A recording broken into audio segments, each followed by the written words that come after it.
Soy la hija de dos funcionarios del Ayuntamiento de Gijón.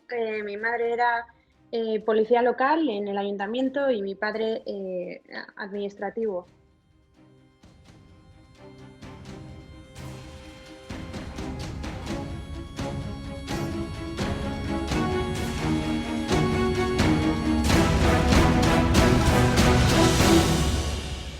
Hola a todos y a todas, bienvenidos a este cuarto episodio del podcast de Asturias Power.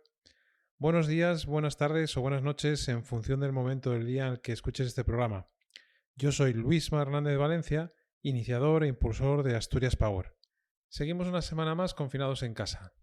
La luz se va viendo al final del túnel, pero la vuelta a la nueva normalidad no va a ser fácil. No nos cansaremos de agradecer a todos esos profesionales y personas que en estas circunstancias tan excepcionales siguen manteniendo este maravilloso país en pie. Ánimo y fuerza a todos y a todas. Espero que este podcast que lanzamos desde Asturias Power os sirva para desconectar un poco y también para acercarnos a todos un poco más, compartiendo con vosotros las experiencias de profesionales asturianos y allegados que nos trasladarán sus experiencias personales y profesionales. Hoy nos acompaña Andrea Castelao, socia de Deloitte en Nueva York, abogada y economista, o economista y abogada, que se enamoró de un impuesto, el IVA, que la ha llevado a Estados Unidos, donde ha continuado su formación y crecimiento profesional. Empezamos. ¿Qué tal, Andrea? ¿Cómo estás?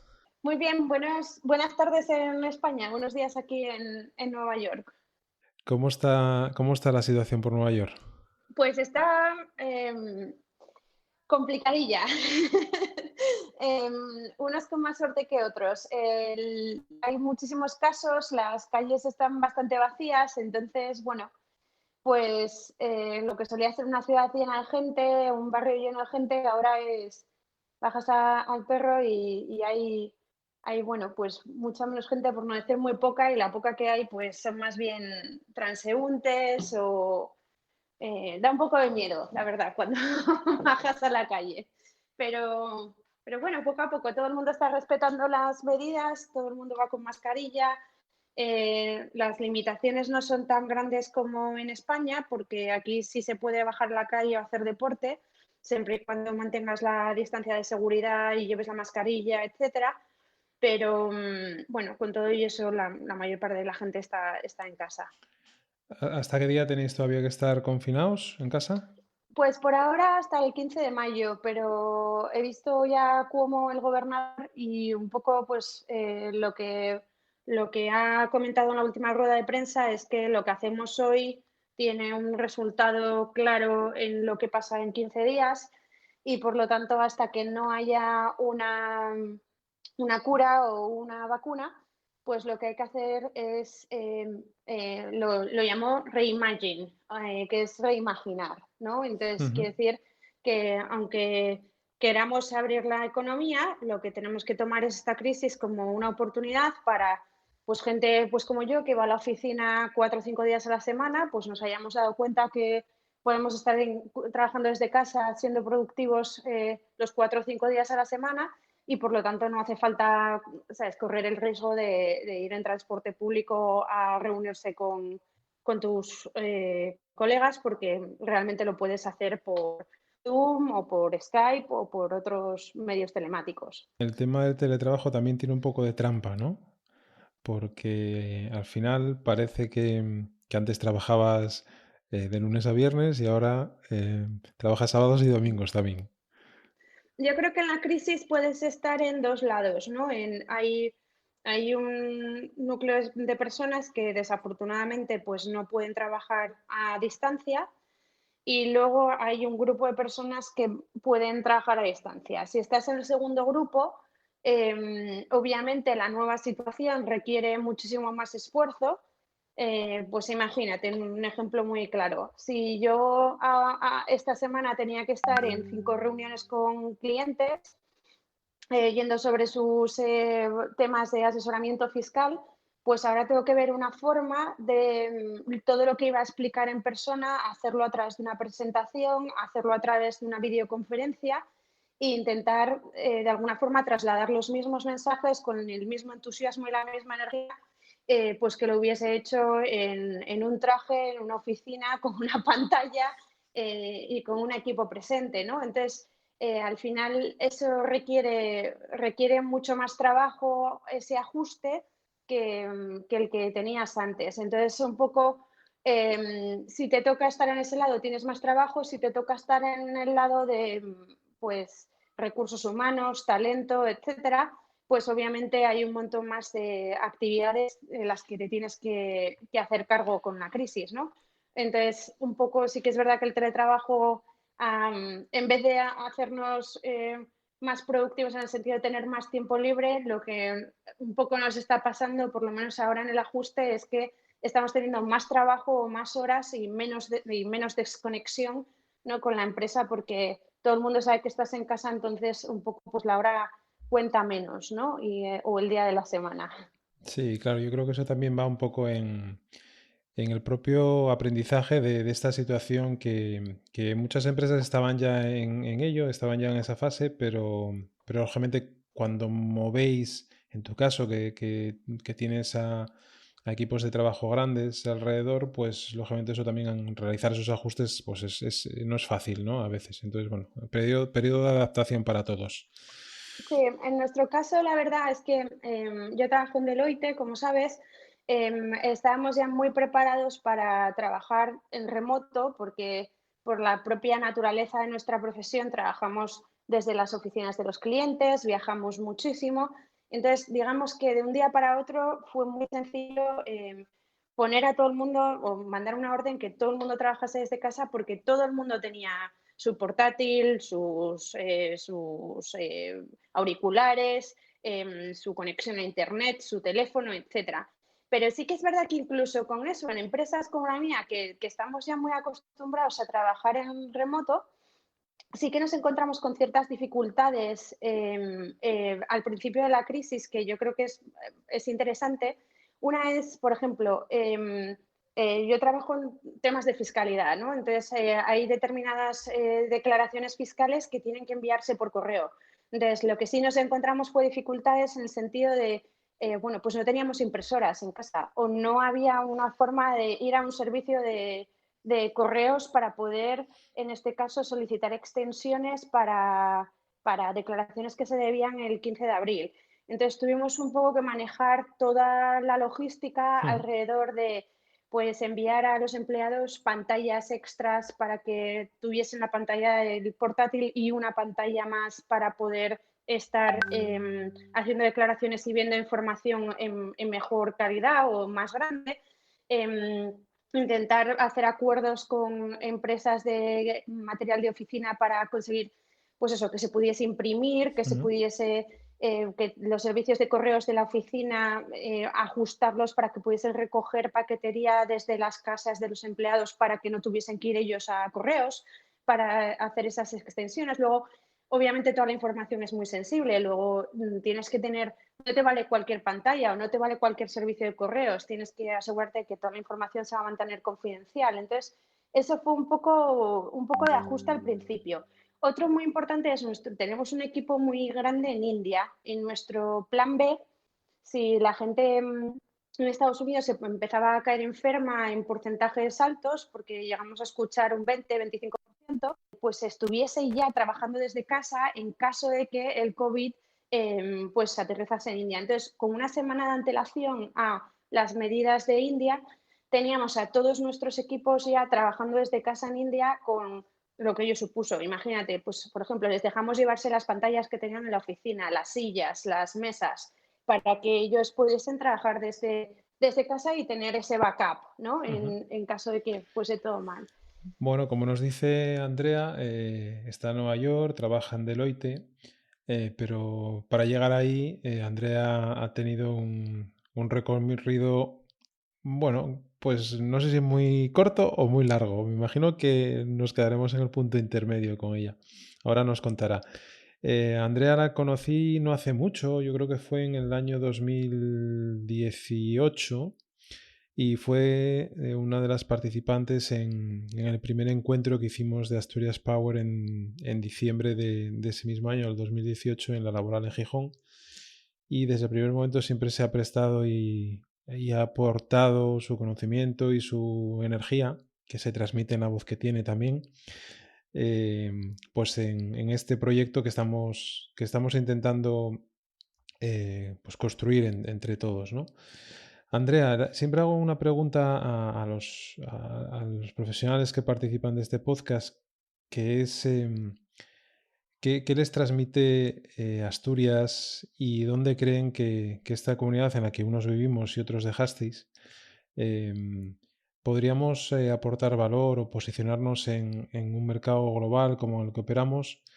Y más aún con la dificultad añadida de esta situación que estamos viviendo y que seguramente pues dejará huella, ¿no?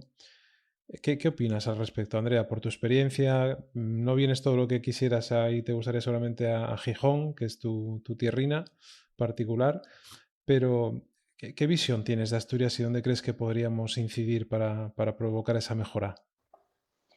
Pues yo creo que, a ver, no soy experta en economía asturiana, pero desde luego hay una generación o más que una generación, hay un sistema educativo y un acceso a educación que yo creo que para ser Asturias la región que es un acceso a universidades importantes. Tanto si estás en temas de sanidad, tienes la Universidad de Oviedo en medicina, etcétera. Si estás en ingeniería es lo mismo. Hay un acceso a la educación que yo creo que eso te puede permitir, ahora que el mundo se globaliza, y yo creo que, a ver, el COVID de nuevo, un poco como el gobernador decía esta mañana, reimagine, ¿verdad? O sea, reimagina lo que puede ser esto mañana, ¿no? Nos han puesto en un momento de tensión donde todo tiene que funcionar en remoto. Yo creo que eso es una gran oportunidad para regiones como Asturias, donde tienes muy buen talento, que estaba en principio dejando la región para poder ir a trabajar a empresas a Madrid o fuera de España, porque no había las mismas oportunidades en Asturias que en estas grandes multinacionales. Y sin embargo, ahora sí es verdad que se puede trabajar en remoto y se demuestra que la gente puede ser igual de productiva, pues yo no veo por qué no podrías tener acceso a esas oportunidades en trabajo en empresas más grandes o más globales desde Asturias. Entonces, honestamente creo que de esta crisis para Asturias puede salir una oportunidad en ese sentido. Está ocurriendo aquí en Estados Unidos. ¿Por qué si ahora yo no tengo que estar en la oficina o puedo hacer mi trabajo y se demuestra que puedo hacerlo sin estar en la oficina la mayor parte del tiempo? ¿Por qué tengo que vivir en Nueva York? A lo mejor me compensa vivir en Massachusetts y simplemente venir un par de veces al mes a Nueva York y ahorrarme el precio del alquiler de Nueva York o ahorrarme ¿sabes? Los gastos o el nivel de adquisición de vida que hay en Nueva York. Entonces, yo creo que Asturias tiene una población limitada, eso también muchas veces limita que haya una presencia de grandes corporaciones en la región. Sin embargo, si nos vamos a esta globalización, donde es verdad que, ¿sabes? Un ingeniero puede estar trabajando en una página web desde Madrid, desde Asturias o desde cualquier parte del mundo. Entonces, si conseguimos que eso funcione así, yo creo que esta crisis incluso podría conseguirse que reimaginásemos la forma de trabajar en el futuro y pues fuese un sinónimo esta crisis de oportunidad, ¿verdad? Para la región. Sí, yo creo que ahí se abren, aparte de eso que tú dices, que es así, yo creo que cada vez más las empresas de Asturias, por lo que yo conozco, empresas de ámbito sobre todo tecnológico que están capturando talento fuera, que eso antes era más complicado, sino que hay ahora pues perfiles profesionales, tanto asturianos como no, que pueden apostar por venir a trabajar a Asturias porque les atrae pues, su geografía o su calidad de vida o el hecho de poder estar eh, por la mañana disfrutando de una carrera al aire libre en un entorno también privilegiado y por el fin de semana poder ir a la montaña o incluso cuando llega el invierno poder irte a esquiar o irte a la playa, ¿no? Tener esa dualidad. Pero aparte, yo creo que tenemos una gran oportunidad también en lo que yo denomino el turismo del conocimiento, ¿vale? De ir tejiendo, pues igual, no sé, hubs de formación vinculada a esta parte de oportunidades que busca la gente para crecer también profesionalmente e intelectualmente, ¿no? Es decir, bueno, ahí yo creo que se puede abrir una oportunidad también. Oye, ¿y quién es Andrea Castelao? ¿Quién es esa chica que se marchó de Gijón a Madrid a estudiar en la Universidad Pontificia de Comillas? Em, Cuéntanos un poco quién es Andrea Castelao. Pues bueno, soy la hija de dos funcionarios del Ayuntamiento de Gijón. Mi madre era policía local en el ayuntamiento y mi padre administrativo. Estudié en Gijón hasta COU, por aquel entonces, que fue hasta los 18 años, antes de empezar la universidad. Estudié en el Colegio de los Jesuitas, primero en el San Vicente de Paúl, luego en el Colegio de los Jesuitas, y tenía clara que mi orientación era más hacia carreras relacionadas con ciencias sociales, ¿no? Derecho, era probablemente lo que más me atraía, y tuve la oportunidad de estudiar en E3, en ICADE, Derecho y Económicas al mismo tiempo, o Dirección y Administración de Empresas se llama ahora. Y bueno, pues me mudé a Madrid a los 18. Lamentablemente la oportunidad de estudiar Derecho y Dirección y Administración de Empresas al mismo tiempo no existía en aquel momento en Asturias, y de ahí la razón por la cual pues tuve la oportunidad o tuve que tomar la decisión de moverme a Madrid. Em, Fue duro porque a mí me gustaba mucho estar en Gijón y a pesar de que Madrid fue una ciudad que es una ciudad que te recibe con los brazos abiertos, y hay muchísima gente, como llaman allí, de provincias, que estamos todos estudiando, la realidad es que a mí me costó mucho dejar Asturias. Me costó mucho más dejar Asturias para irme a Madrid que después de dejar Madrid para venirme a Nueva York, sí, eso es verdad. Pero bueno, ¿Eras de las que venías mucho o no? sí, sí, sí, desde luego, iba prácticamente todos los meses, iba a Gijón. De hecho, estuve valorando cuando empecé mi carrera profesional en Baker McKenzie, estuve 2 años allí, luego me moví a Deloitte. Por alguna razón rara de personalidad, creo, cuando estaba estudiando en ICADE, empecé, obviamente, como os podéis imaginar, pues soy de una familia de clase media humilde, hija de dos funcionarios del ayuntamiento. Entonces, ICADE no es una carrera barata y vivir en Madrid no es barato Ujú, tampoco. Entonces, desde muy pronto, bueno, durante los primeros años, como no había becas para poder trabajar en empresas, etcétera, durante los 2, 3 primeros años, pues durante los veranos y las navidades, pues alternaba poner copas en el jardín con trabajar en el Café Caracol e intentar, ¿sabes? Pues sacarme así unos ahorros e intentar de alguna forma pues ser lo menos costosa en casa de lo posible, ujú, teniendo en cuenta el esfuerzo familiar que requería que yo pues estuviese estudiando en Madrid. Luego ya en tercero de carrera, tercero o cuarto, hice una beca. Empecé a trabajar de becaria en Telefónica, ujú, en Telefónica Móviles, y estuve en control de tesorería. Entonces, allí hacía muchísimo temas de contabilidad, de números, gestión de caja, gestión de cash flows, etcétera. Y después de 2 años allí, pues me di cuenta que yo quería ser abogada. Entonces, que no, o sea, me faltaba algo, ¿no? Era mucho número poco escrito. Y entonces empecé con una beca en Garrigues, y fue en derecho mercantil, iba a decir derecho comercial, pero no es el término correcto, es ujú, mercantil.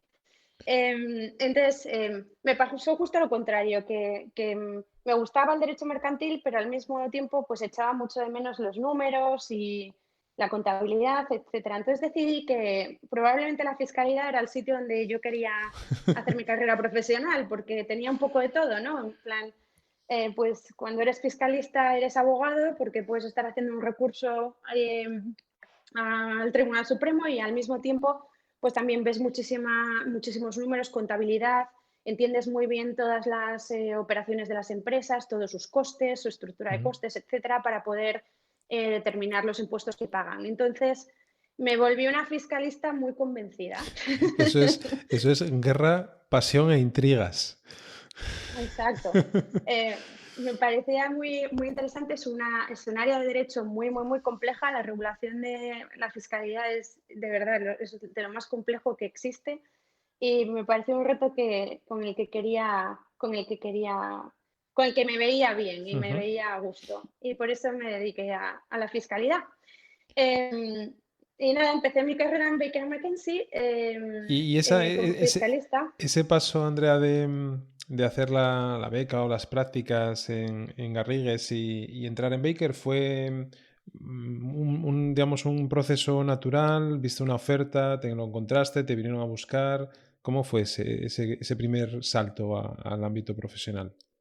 A ver, yo honestamente tuve muchísima suerte y te voy a decir por qué. La suerte fue que terminé mi carrera en el año 2006. 2006 y 2007 probablemente muchos lo recordaréis como la época en la que, bueno, pues España crecía, el Producto Interior Bruto crecía, la economía iba como un tiro. Bueno, pues yo salí de la facultad y tenía ofertas para escoger Ujú, dónde ir a trabajar. La gente de tres es dura la carrera y en mi época, desde luego, no sé si sigue siendo así, pero en mi época era selectiva. Entonces, cuando yo empecé en primero de carrera, éramos 60 en clase, cuando terminé éramos 40 ujú, escasos y los cursos eran selectivos. Entonces, los 40 que salíamos, éramos 3 clases de 40, en todos los despachos de abogados, banca. Ten en cuenta que hay mucha gente de tres que no quiere hacer derecho, quiere hacer ujú, banca de inversión o quiere hacer marketing o quiere hacer otros temas porque eres de dirección y administración de empresas y tienes además la carrera de derecho. O ujú. hay gente que lo ve al contrario, tienes la carrera de derecho y además tienes dirección y administración de empresas. Entonces, la verdad es que para nosotros en esa época tuvimos muchísima suerte y era muy fácil dar con, ¿sabes? Con entradas en los grandes despachos o empresas, ¿no? Con esa titulación. ¿Y qué tal la experiencia esa primera experiencia profesional en Baker McKenzie? Fue excelente, yo aprendí muchísimo, fue muy duro. Hice un máster en fiscalidad al mismo tiempo, viernes y sábados, durante los 2 primeros años, lo cual pues al final se convertía en trabajar todos los días, porque bueno, lunes, martes, miércoles y viernes hasta que te ibas al jueves y viernes hasta que te ibas al máster, era muchísimo trabajo. Luego el viernes ibas al máster hasta las 9 de la noche, el sábado tenías máster y obviamente el domingo tenías que hacer trabajos del máster porque de lunes a viernes tenías tu trabajo en Baker McKenzie. Es una firma de abogados muy, muy, muy exigente, donde la gente trabaja muchísimas horas. Pero lo bueno es que no es un despacho tan grande como un Garrigues o como un Deloitte en el sentido de en fiscalidad es un número más reducido de abogados que ven temas mucho más complejos, ¿no? Entonces, Ujú. Más especializados, quizás, ¿no? más de boutique. Entonces, eso quiere decir que aunque tú seas un junior en Baker McKenzie, trabajas con un socio, como cosa que a lo mejor en un Garrigues o un Deloitte, pues tienes que llegar a ser un gerente, ¿no? Para tener esa exposición. Entonces, bueno, pues la historia sigue en que a mí me gustaba mucho el IVA. Em, me parecía No, no a todo el mundo le gusta el IVA, ¿eh? me pareció un impuesto fascinante. Siempre me fascinó el IVA, porque sé que suena muy friki, pero todos los impuestos, cuando haces tu declaración de la renta o tu declaración de impuestos sobre sociedades, son lineales, ¿verdad? Tú empiezas por tus ingresos, deduces los gastos, aplicas las deducciones, tienes un resultado, una cuota a pagar. Sin embargo, el IVA es un impuesto circular, porque tú puedes realizar determinadas ventas, pero tienes que establecer dónde es el hecho imponible. De repente, ¿sabes? Tienes mercancía que se mueve por Europa, tienes que ver dónde se está moviendo la mercancía para determinar si está sujeto en España, en otro país. Cuando ya estás al final Ujú. diciendo a lo mejor esta cantidad es deducible, vuelves al principio de la ley porque de repente te planteas si en este caso hay una base disponible. Entonces es muy circular, entonces es muy complejo. No puedes, tienes que entender como toda la estructura, ¿no? Y bueno, en mi segundo año en Baker llevé un tema al Tribunal Supremo con uno de los socios de Baker en IVA. Y estudiando muchísimo IVA tuve, mis amigos, los frikis, me conocen como una de los pocos que tuvo una publicación en Westlaw con 24 años. Estoy muy orgullosa de ello, en IVA. Resulta que en toda mi especialización en IVA me di cuenta de que no había nadie en España que fuese realmente un experto de IVA para el sector financiero. Entonces, todo el mundo sabía mucho IVA para toda la economía real, pero casi nadie entendía bien el IVA para un banco o para una compañía de seguros o para, ¿sabes?, una empresa de inversión. Entonces, bueno, pues conocí por aquel entonces a Luis Fernando Guerra, que era un director que estaba montando un grupo de fiscalidad para servicios financieros, para la industria financiera. Y me pareció muy interesante poder ser la persona que iniciase una práctica de impuestos indirectos para el sector financiero. Y empecé a través de los impuestos indirectos, me di cuenta que había otros impuestos en el sector financiero que los llaman operational taxes, que es básicamente todo el tema de retenciones, obligaciones de información que tiene el sistema financiero cuando pues la gente tiene cuentas en los bancos o tiene pólizas de seguros o cualquier otro producto financiero. Resulta que en 2010 la administración Obama, bueno, así es mi llegada a Deloitte, porque decido que quiero hacer IVA y además no solo que quiero hacer IVA, sino que quiero hacer IVA para el sector financiero.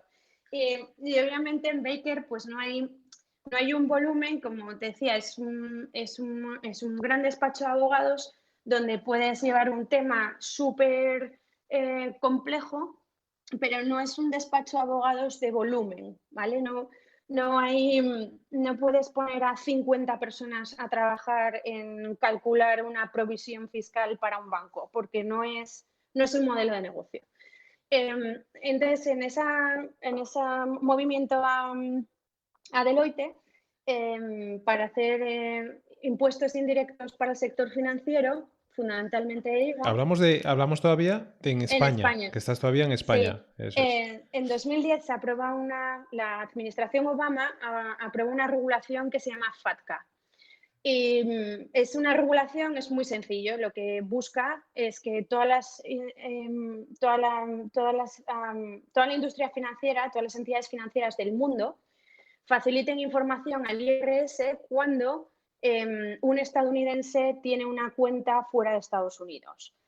Esto viene por un escándalo que hubo, que a lo mejor te sonará, que multaron a UBS con $800 millones. No sé si te acuerdas de la película El Lobo de Wall Street, cómo cogían y sacaban dinero a Suiza desde Estados Unidos. El dinero en Suiza era invisible al IRS, entonces todo el dinero que estaba en Suiza no tributaba, ni en Suiza ni en Estados Unidos, ¿no? Entonces, un poco matando moscas a cañonazos, en este caso, decidieron que todas las instituciones financieras del mundo tenían que facilitar información fiscal al IRS sobre cualquier cuenta que se mantuviese por un estadounidense fuera de Estados Unidos. Para los que no conocemos estos términos, el IRS es... El IRS es la autorización a la Administración Fiscal Americana, como la AEAT en España, como la Agencia Tributaria en España. Entonces, bueno, pues como obviamente eso no era un impuesto directo, pues me tocó a mí estudiarme la regulación. Y entonces en aquel momento había muchísimo escepticismo sobre si eso iba a tener alguna implicación o cómo iba a funcionar, etcétera.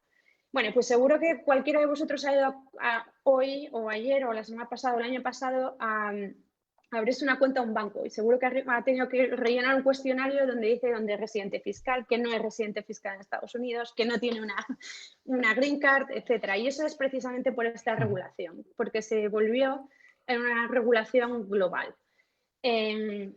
Entonces, no solo eso, sino que además el resto de países copiando un poco el sistema de Estados Unidos, y esto ya en plena crisis, estamos hablando año 2012-2013, pues las administraciones fiscales europeas empezaron a trabajar en la misma línea y a firmar acuerdos con otras administraciones fiscales para que si un español tenía una cuenta en Miami, igual que España le daba la información al IRS de la cuenta del estadounidense en el Banco Santander, pues el IRS le diese a España la información del español que tenía la cuenta en JP Morgan en Miami.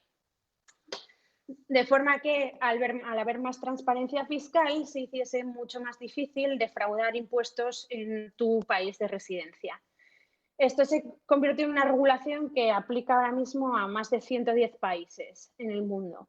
Y lo que hace es que tú puedes tener cuentas donde tú quieras, siempre y cuando donde eres residente fiscal las estés declarando, ¿verdad? Entonces, lo que básicamente ocurre es que todas las cuentas que tengas, donde las tengas, son visibles a las autoridades fiscales. Y yo me convertí en una experta global en esa regulación.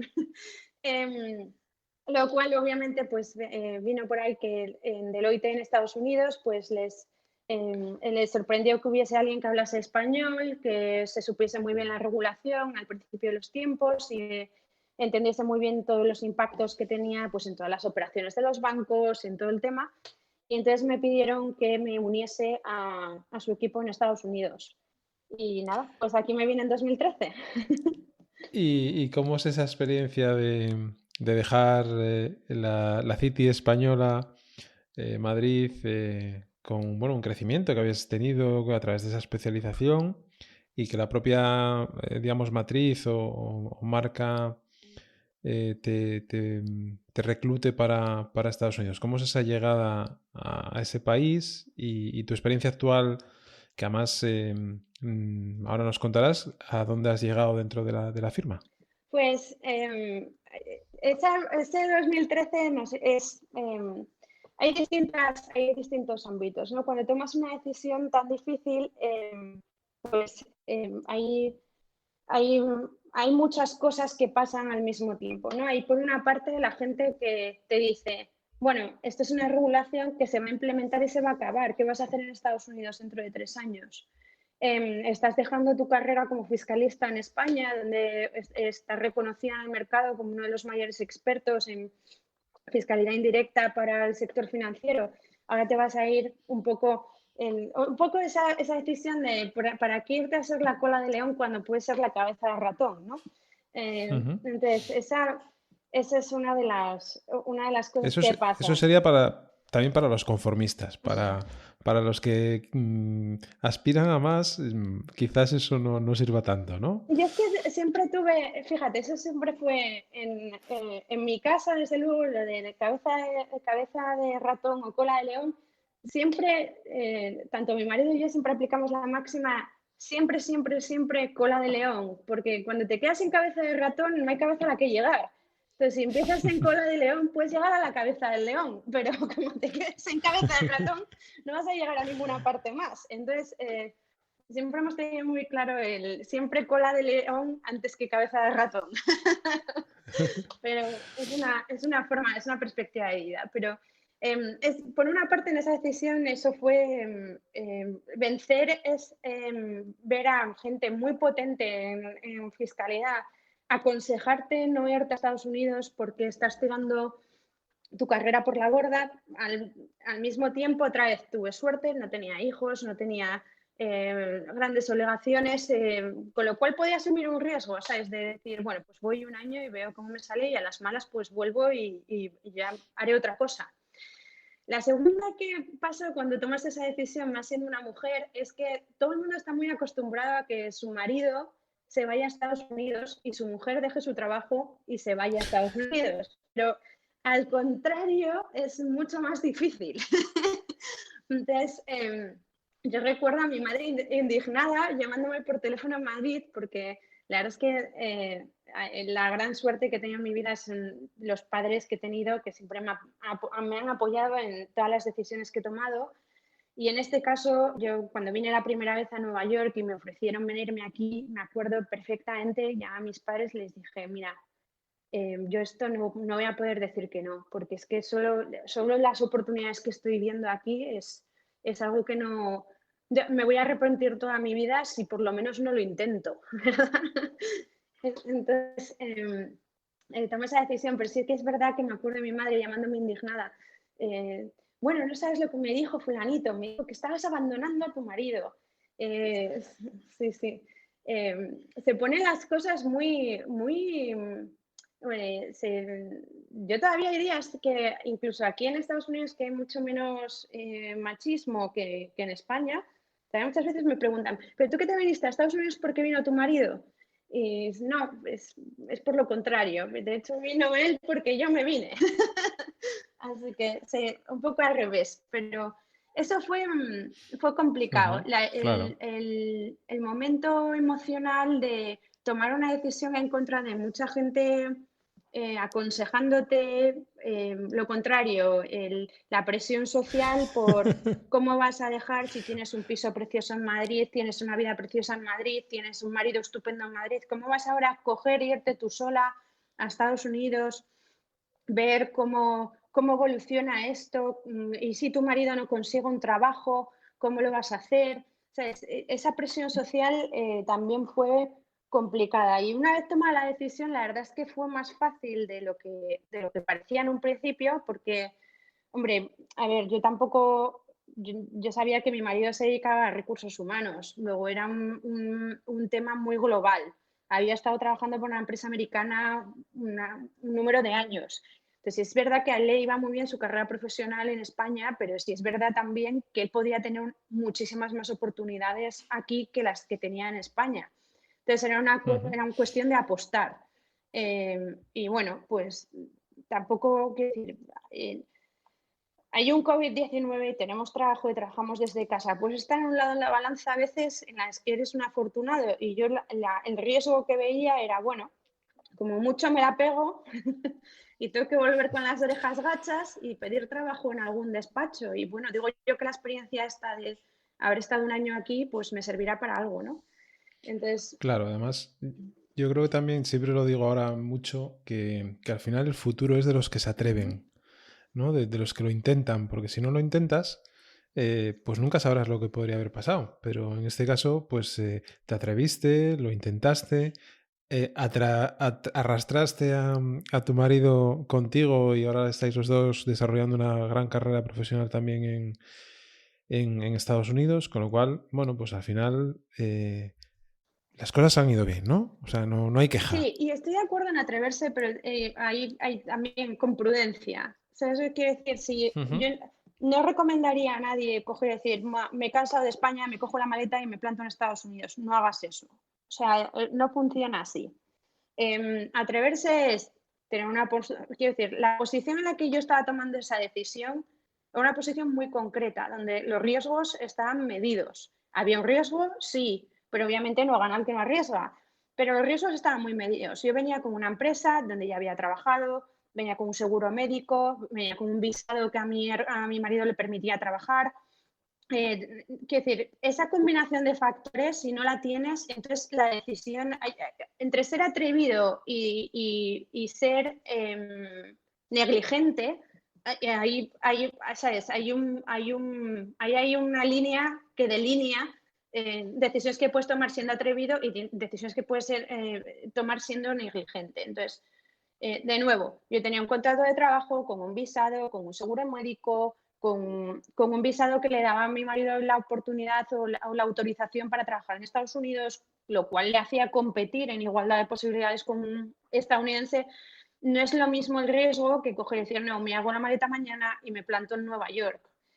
Yo eso no se lo recomiendo a nadie porque he visto, he visto muchos casos de gente que no, ¿sabes? Que se rompe una pierna y tiene una deuda de por vida en un hospital. O sea, no es tan sencillo. Necesitas ujú, fundamentalmente o tener un sponsor o pagar el precio de venir a Estados Unidos, que es básicamente encontrar o hacer educarte en Estados Unidos, ir a la universidad en ujú. Estados Unidos, que es la otra forma de encontrar un visado para trabajar en Estados Unidos. Claro. Y bueno, aterrizas primero tú ahí, empiezas a reconocer el terreno y sigues creciendo profesionalmente. En el 2016 recibes un premio muy importante en Estados Unidos, se llama el Rising Star Award. Del Women One Club, ¿Qué, sí.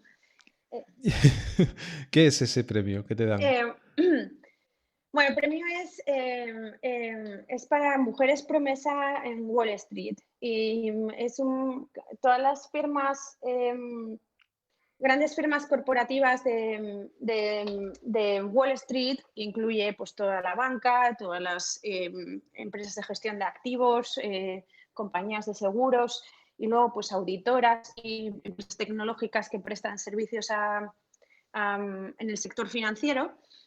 Escogen cada una de las empresas a una mujer todos los años que, bueno, pues que representa los valores de lo que ellos consideran una mujer promesa en Wall Street. Y entonces a todas esas mujeres, Deloitte escoge su mujer este año, KPMG escoge su mujer este año, JP Morgan escoge su mujer este año, Citi, y nos ponen en una clase a esas 30 mujeres de coaching ejecutivo porque, bueno, pues se supone que va a ser el futuro de Wall Street, ¿no? Entonces, es un premio muy importante porque es un reconocimiento increíble. En Deloitte en aquel momento eran 96.000 empleados en Estados Unidos y me reconocieron a mí, lo cual es, ¿sabes? Para mí increíble.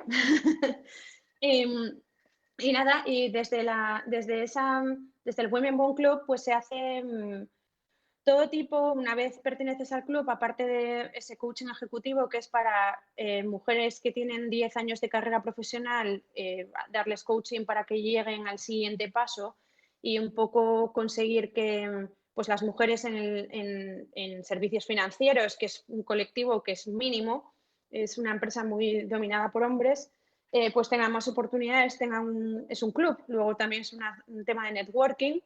Eh, no sé si te das cuenta de la niña que está mirando al toro de Wall Street, que ahora está mirando a la bolsa. Bueno, pues esa niña está ahí, entre otras cosas, porque una de las firmas del Women Bond Club puso a esa niña ahí enfrente de un toro por lo que iba a ser una semana.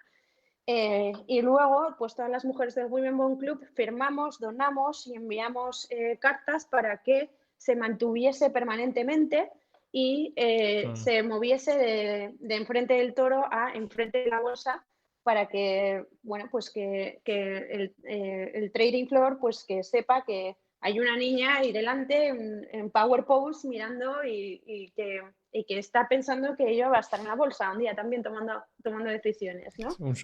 Un símbolo, ¿no? En ese sentido. Sí, entonces se promueve básicamente que las mujeres tengamos más acceso a Wall Street, básicamente. Y, y sigues evolucionando. Y en el 2018 te nombra Deloitte Socia, eh, sí, socia. sí, sí. ¿Qué quiere decir eso? Porque además creo que fuiste una de las más jóvenes, ¿no? En ese sentido. Sí, la verdad es que nos hemos saltado una parte de este viaje, que es, Pues cuenta, que es el cuenta. momento de llegar a Estados Unidos con un nivel de inglés pésimo, como llegué, de un nivel de inglés de poder llevar una conference call una vez a la semana con nuestros colegas europeos y poco más. Y el momento en el que te vuelves prudente en todas las reuniones, básicamente porque en el momento en el que traduces la broma que querías hacer, ya es demasiado tarde para hacerla, donde vas a las reuniones a tomar notas y no te has enterado ni de la mitad. Yo me acuerdo, o sea, mi marido viniendo a casa todos los días diciendo, es que me van a despedir mañana, porque yo te juro que estuve en una reunión y había un señor que tenía un acento y yo no entendía nada. Y se supone que tengo que estar tomando decisiones aquí sobre este tema. Eh, y son unos años de ajuste, pero sí, después de 2, 3 años, que no quiero ser, pero son 2, 3 años, hasta que más o menos entiendes bien muchos términos y no te pierdes y estás en las reuniones al 100%. Llega lo del Women Bond Club y yo, pues nada, lo que hice también fue pasar por la universidad aquí, Ujú. que me ayudó muchísimo. A pesar de ser ya doble licenciada y tener un máster en fiscalidad, hice un máster también legal en Estados Unidos. Y mi marido también fue a la universidad, fue a NYU a hacer su Executive MBA, MBA. Entonces, eso nos transformó mucho, yo creo que es lo que transforma de estar de paso en Estados Unidos a hacer una inversión de verdad en quedarte aquí, más que comprar una casa. Y todavía lo recuerdo, nuestros amigos nos decían muchos, pero bueno, no me puedo creer que os estéis gastando ese dineral en ir ahora otra vez a la universidad, 2 años.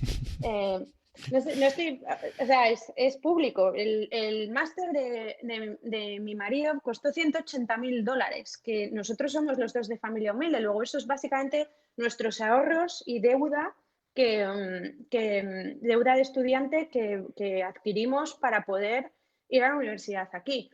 Em, Pero es una manera, Andrea, también, perdona, de posicionarse, ¿no? Al final es como también como si estuvieras posicionando tu propia marca, diciendo, oye, vale, yo tengo una carrera, una trayectoria, estoy creciendo profesionalmente, pero si entiendo la cultura americana, esto es muy importante para ellos también, ¿no? Con lo cual tú estás haciendo algo que dentro de la cultura empresarial de ese país tiene un reconocimiento y un mérito también. Efectivamente, porque no es lo mismo decir yo soy un abogado en España que decir no, yo soy un máster en legal en Estados Unidos.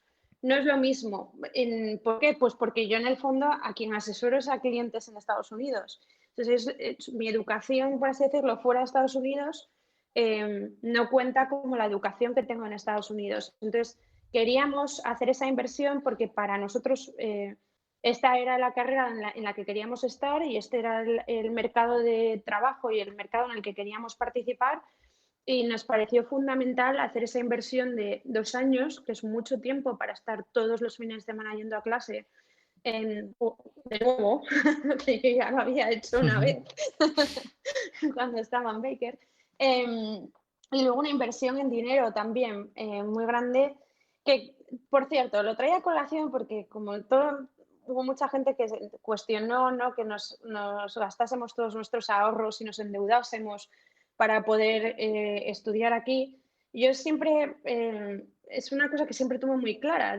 Cuando fui a ICADE, me acuerdo perfectamente, tuve una conversación con mis padres y les dije, papá, mamá, yo no quiero que me dejéis nada en herencia, no quiero ningún piso, no quiero nada. Yo lo único que quiero es que poder ir a estudiar esta carrera, porque yo quiero poder comprarme ese piso mañana. Y si quiero poder llegar a eso, necesito esta educación. Y un poco apliqué la misma lógica. Si yo llego aquí y no me educo en su sistema legal, no me educo en estos temas, al final no voy a poder llegar a donde quiero llegar, ¿no? Entonces es una inversión. Y luego, yo hay una cosa personalmente que tengo muy clara. Hay mucha gente que dice, bueno, pero tú en el fondo no lo usas, porque tú no vas a representar a nadie en un tribunal, ni vas ¿sabes? Ni vas a hablar con tus clientes, hablas de una regulación muy específica, no hablas ¿sabes?, del sistema constitucional estadounidense.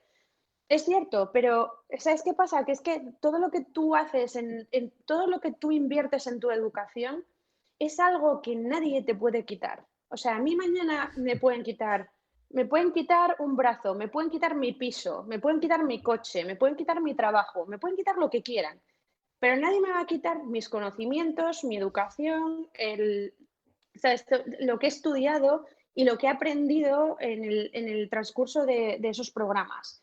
Y esas son herramientas Ujú. que te dan una seguridad, que es que pase lo que pase mañana, tienes un nivel de conocimiento con el que te manejas bien en cualquier ambiente, ¿verdad? Es algo que nadie te puede quitar. Claro. Sí, y al final conlleva un esfuerzo, muchas veces que yo es una cosa que aquí tanto en Asturias como en España parece que, coño, que el que se esfuerza y el que intenta progresar y el que sufre con ese esfuerzo, porque aquí nadie regala nada y llegar a donde estás tú ahora, pues si echas la vista atrás, sufrimiento, esfuerzo, sacrificio, fines de semana, en vez de estar tomándote algo, estudiando, preparando clases, preparando los trabajos de la semana, del despacho, lo que sea. Coño, eso hay que ponerlo en valor, ¿no? Porque lo que tú dices, te pueden quitar cualquier cosa, pero lo que tú tienes en la cabeza, tu parte intelectual y de crecimiento personal, profesional, eso nadie te lo puede quitar, ¿no? Efectivamente, por eso para mí nunca hay ninguna duda en ninguna inversión en educación. Siempre, sea de la forma que sea, esto es un intangible que no. le puedes poner un precio, pero el valor para mí es ilimitado, es infinito.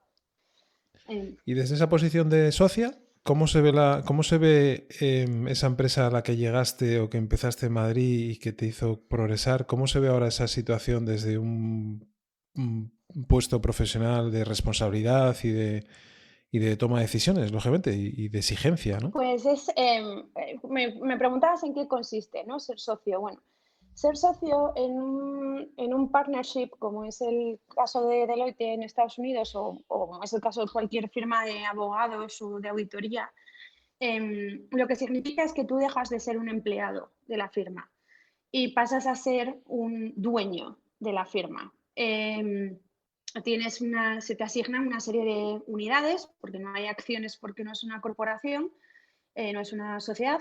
Entonces, tú cobras en función de los beneficios de tu firma. Eso quiere decir, por Ujú. ejemplo, siempre le ponía el ejemplo a mi madre, como todos los padres en mi época, mi madre o mi padre en su día hubiesen deseado que yo hiciese una oposición y fuese funcionaria, ¿no? Por esa estabilidad de, no es que no te pueden despedir, nadie te va, ¿sabes? ¿Sabes? Tienes como esa estabilidad, ¿no? Que es tan innata. Entonces yo le decía a mi madre que para mí ser funcionaria era llegar a socia, porque obviamente cuando llegas a socio no te pueden despedir porque ya no eres empleado, eres un dueño de la firma, ¿no? Entonces le hacía Ujú. bromas con eso, digo, esta fue mi oposición. Llegar a socio es como hacer una oposición. Pero es distinto, porque una vez te vuelves socio ya, pues ahora sí que te va la vida en ello, ¿no?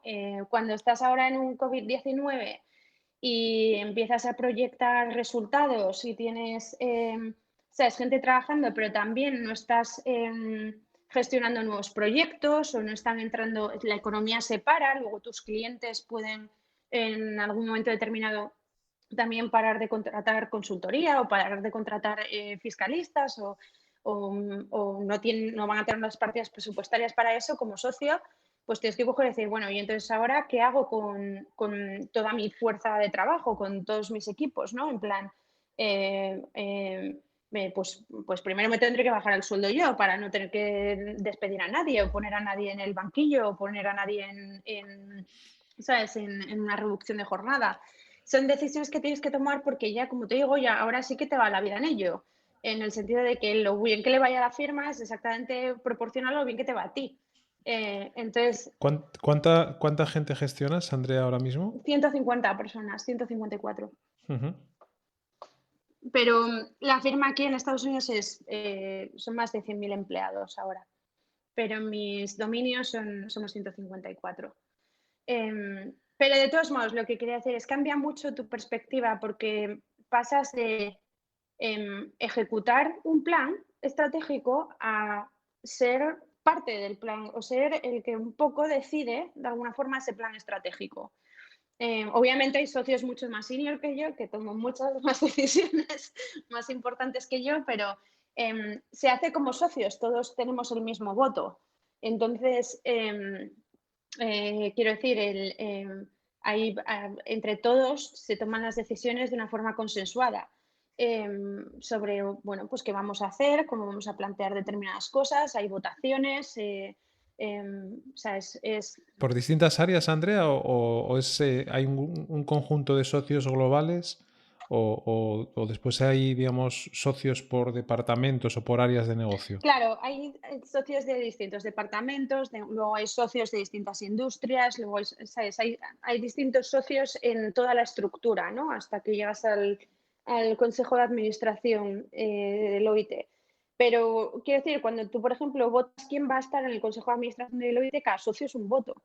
Entonces, como una campaña política, porque tienes que decidir entre tus propios socios, ¿no? En plan, tienes que llevar tu programa y cuál es tu impacto estratégico y tu proposición de valor, ¿no? En cada una de esas posiciones y todos votamos. Y la posición de la mujer ahí en Estados Unidos, en consonancia pues, con todo esto que estamos viviendo ahora del Me Too y todas estas situaciones que se viven Y que bueno, que al final yo siempre digo que todo el mundo al final deberíamos de ser iguales, ¿no? Pero pues desgracia, porque hay veces que eso no ocurre. Pero ¿cuál es tu experiencia en ese sentido en Estados Unidos? Hombre, pues yo creo que ya te he dado algunos tips, ¿no? Hay muchas diferencias entre España y Estados Unidos. Cuando yo me vine aquí, de nuevo, yo abandonaba a mi marido. Si hubiese sido al contrario, hubiese sido una gran oportunidad. Cuando yo en su día decidí casarme y llevaba ya bastante tiempo viviendo con mi marido, entonces, bueno, pues era un drama que si es que me iba a plantear tener hijos en el corto plazo. Eh, Cosa que aquí es que sería incluso ilegal.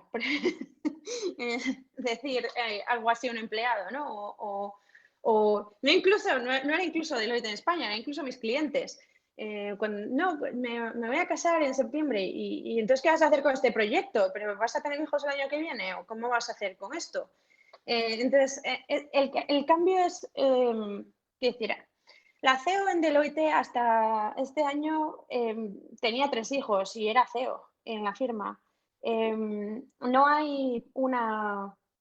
o sea, para que te hagas una idea, mi empresa aquí tenemos lo que se llama Family Leave, que es un tema del que además estamos muy orgullosos. Family Leave es ausencia por familia.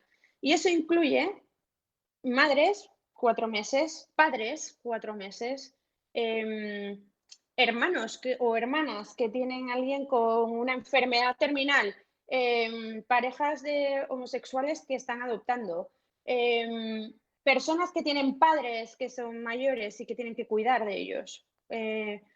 Yo cuando falleció mi madre, lo primero que me dijo la firma es necesitas cogerte los 4 meses de family leave para hacerte cargo de, ¿sabes?, lo que tengas que hacerte cargo en España. Y aplica, lo cual me parece justo, porque si yo soy una mujer, imagínate, decido no tener hijos, pero a lo mejor, ¿sabes?, tengo un hermano que tiene un cáncer terminal que quiero estar cuidando, porque no puedo tener el mismo acceso a los 4 meses, ¿verdad? Que una persona un padre o una madre que tiene un niño.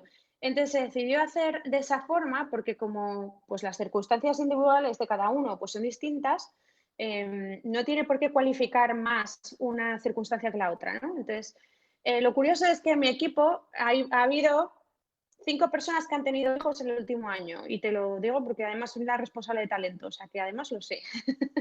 De las 5 personas, 2 eran mujeres y 3 eran hombres. Y los 5 se cogieron los 4 meses de Family Leave. Lo cual está muy bien porque así estamos todos en igualdad de términos. Es decir, me da igual que sea una mujer la que tiene un niño o sea un padre el que tiene un niño, porque todos van a desaparecer 4 meses igualmente. Entonces, creo que en el día a día, en los comentarios, en la forma de actuar en el mundo de los negocios, creo que esto, sin ser la panacea, está mucho mejor que en España. Hay muchos menos comentarios machistas, hay mayor acceso o acceso a las mismas posibilidades en muchos casos. De nuevo, el número de socias contra el número de socios no es para nada el 50%. Creo que hubo un año, hace 2, que se hizo una socia más que socios en Deloitte, que por cierto, también es una de las empresas que se pone más inversión y se toma más en serio todo el tema de la igualdad de género y el tema de inclusión también de minorías. Pero claro, que obviamente para compensar que haya habido cientos de años que hubo más socios que socias, que un año hayan hecho más socias que socios, no nos No pone para compensa, no nada compensa. el mismo, en el mismo nivel. Pero bueno, incluso con eso lo que quiero decir es que sí que se nota muchísima diferencia, o sea, en porcentaje, o sea, en términos absolutos, en términos relativos, y desde luego en el día a día, en el día a día donde está perfectamente aceptado que tengas hijos, que tengas, ¿sabes? Que tengas cualquier tipo de que dejar la oficina para ir a recoger a los niños o que lo haga tu marido, ¿sabes? Y menos asunciones. Ujú.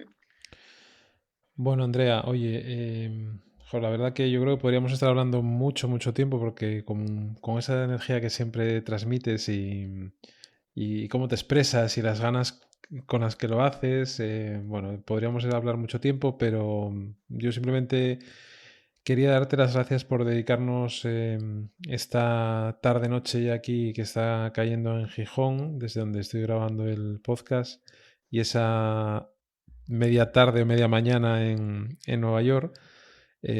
Pues como siempre, gracias por tu generosidad y por ayudarnos a seguir descubriendo perfiles súper interesantes y asturianos que desarrollan su actividad profesional en cualquier parte del mundo, incluido lógicamente Asturias.